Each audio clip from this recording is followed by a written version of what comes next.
In ancient times, there was a king who ruled over a kingdom. This king was a good and kind-hearted man, but not very wise. Because of this, he was always in search of clever and intelligent people to help him improve the well-being of his people and to make the country prosperous enough to defeat its enemies. The king's current advisors did not seem very helpful to him either. They only gave advice and took salaries in return, but their suggestions lacked the impact that the king desired. This thought often troubled him. One day, in search of a solution to his dilemma, the king decided to take a walk in the forest with his courtiers. Perhaps nature would guide him to an answer. The king entered the forest, and after a long stroll and some leisure time, they began their journey back. On the way, the king noticed a strange sight. There was a man sitting under a large tree, talking to himself. From a distance, he appeared to be mad and strange. The king stopped, his curiosity piqued.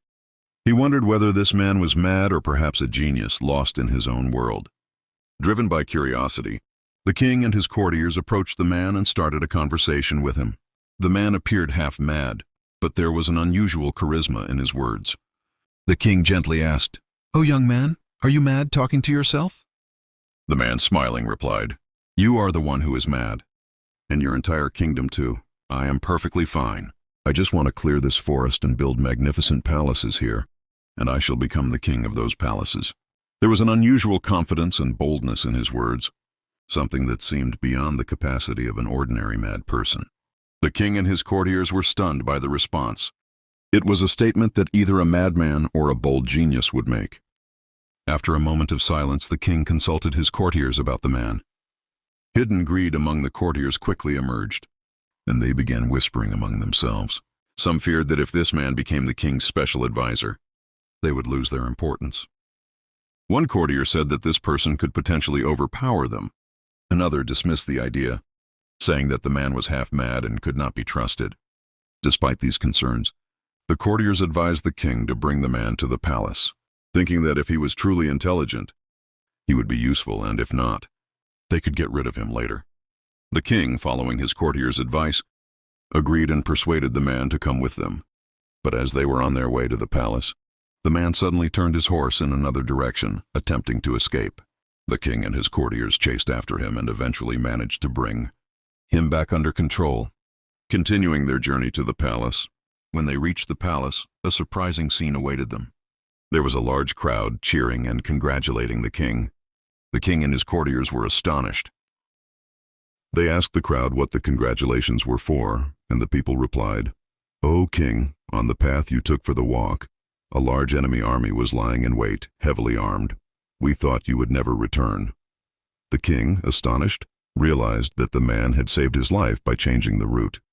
He looked at the man and, realizing his importance, ordered that a special chair be prepared for him, stating that this man would stay with him from now on. The courtiers, who had been fearful of losing their positions, were now even more troubled.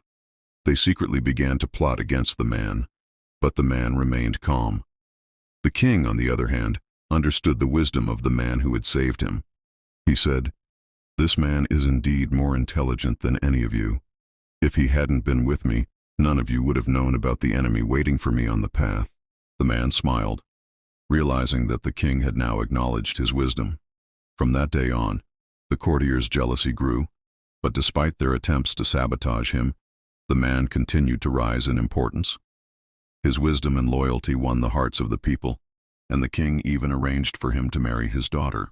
Over time, the courtiers, filled with jealousy and resentment, tried to undermine the man.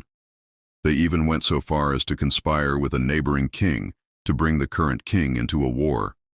But when the war began, the man proved himself once again, saving the king and his army from a dangerous situation. The king, acknowledging his bravery and wisdom, rewarded the man and declared him the true savior of the kingdom.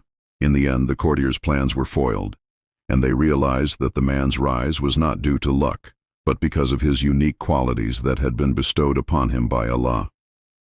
The lesson of the story is that no matter how much envy or scheming there is in the world, truth and wisdom will always prevail.